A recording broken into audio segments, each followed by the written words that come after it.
El pueblo cubano vive más de medio siglo a la merced de una tormenta llamada comunismo. Mientras tanto, el régimen afirma que el Código de las Familias fue aprobado, pero con la participación más baja en una elección desde 1959. ¿Cómo están, amigos? Bienvenidos a Noticias Importantes. Esperamos sus opiniones en los comentarios. Comenzamos. Por un cúmulo de desgracias y miserias acumuladas en Cuba, no habrá grandes diferencias entre un antes y un después del próximo huracán. Este fin de semana, cuando los pronósticos meteorológicos alertan el posible paso de un huracán de gran categoría por las cercanías de La Habana, la gente andaba más loca que de costumbre, intentando comprar el alimento que aprecian en el camino, previendo que pasaría lo peor. Han sido tantas las malas noticias sobre los acontecimientos catastróficos en los últimos años, tan ausentes de buenas nuevas, que quizás todo en Cuba, incluidos los jerarcas del régimen, daban por seguro el impacto directo del ojo del ciclón sobre la capital que se cae a pedazos, y no precisamente por el azote de los vientos y las aguas, sino por esa otra tormenta de mediocridades, corrupción, oportunismo que comenzó el 1 de enero de 1959. Pero atraviese o no La Habana el ciclón, nos arrasa o nos perdone la vida. En Cuba los días, sin excepción, parecieran como la víspera de un apocalipsis que todos esperan, unos desde la resignación y otros poniendo todas las energías no en colocarse a salvo para siempre, sino apenas para sobrevivir un día más, lo cual es también muy similar a la resignación, aunque tilín más triste. No importa si la tormenta toca tierra o apenas nos bordea, si en Cuba, hoy tan rebosante de destrucciones y miserias, apenas haría notar unos cuantos sufrimientos más, unas cuantas muertes sobre las que nos dejó la pandemia años después de los fusilamientos de la cabaña, las guerras en África, la hambruna del periodo especial, sobre las que nos están dejando la epidemia del dengue, los derrumbes, los balcones en ruinas, el hotel que inexplicablemente explota, los incendios, los feminicidios y suicidios, las muertes por ahogamiento en el estrecho de Florida de miles de cubanos, a los que el régimen hasta ayer llamó desertores y hoy aún trata muy mal. Cualquier tormenta, por severa que sea, comparada con este mal nacional que padecemos probablemente a perpetuidad y continuamos cruzados de brazos, no haciendo otra cosa que llorar en silencio por nuestras penurias o huir ante el primer susto y el último sonar de tripas, de seguro arrojará menos daño sobre nosotros los cubanos.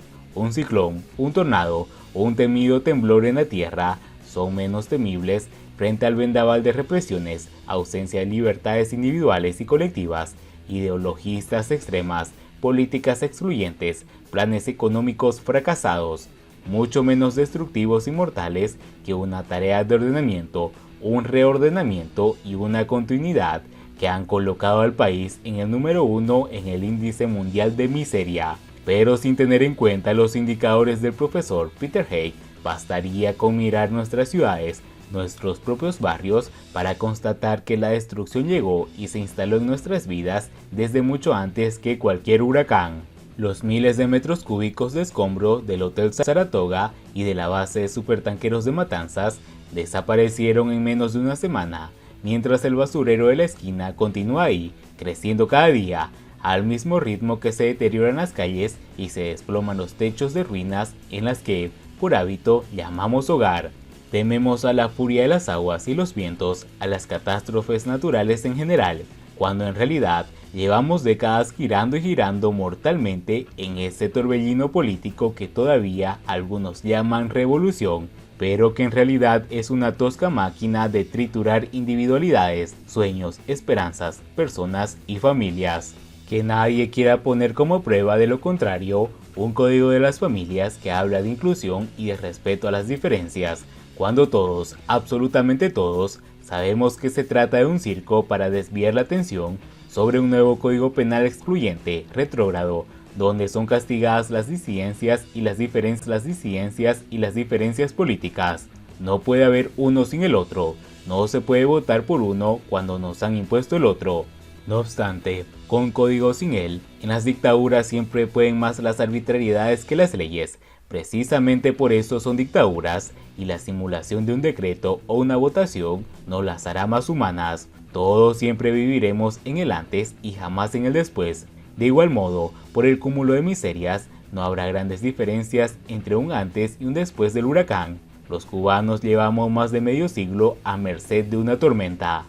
Mientras tanto, el Código de las Familias en Cuba, 66.87% habría votado que sí en la participación más baja en una elección desde 1959. El 66.87% de los electores cubanos registrados votaron por el sí al Código de las Familias en Cuba, según los resultados que siguen siendo preliminares. El Consejo Electoral Nacional informó a la televisión oficial los resultados preliminares de la votación en el proceso, publicó el diario Grama.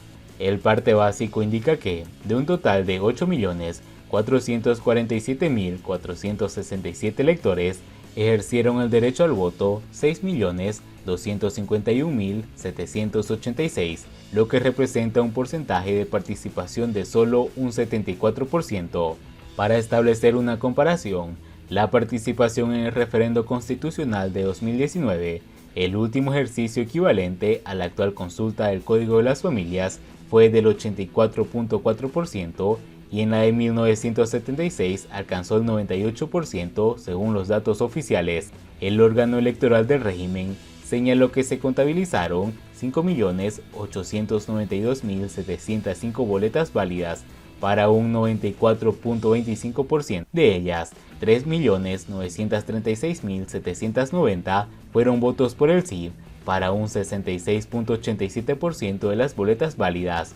Los votos por el no alcanzaron 1.950.090, lo que significó un 33%. Aun cuando el resultado sigue siendo preliminar, las autoridades electorales dijeron que se mantiene una tendencia irreversible. En un análisis publicado en Twitter por Jesús Delgado, director de Desarrollo Institucional de Transparencia Electoral y coordinador de Demoamlat, recordó algunos datos del proceso electoral en Cuba a partir de las estadísticas no contrastables del aparato del régimen, pero que se colocan la participación en el actual referendo como la más baja desde 1959 en unas elecciones. También se trata de los resultados más disputados en una elección desde 1959, señaló, en un contexto totalitario, con el Partido Comunista usando toda la estructura del Estado para proporcionar la participación y el voto por la aprobación del Código de las Familias, que el 49% del padrón se abstuviera o votara en contra, confiando en los datos oficiales, es un hito. Lamentó que, como en cada elección, no hubo controles cruzados ni auditorías independientes, más allá de la pequeña y simbólica labor de observación de las plataformas de observación de los derechos electorales, ODE. Y bien amigos, así vamos terminando las noticias importantes del día de hoy. Por favor, nos ayudarían mucho compartiendo las noticias y así poder informar a muchas más personas de la verdadera realidad en Cuba. Patria y vida mis hermanos, nos vemos en el siguiente.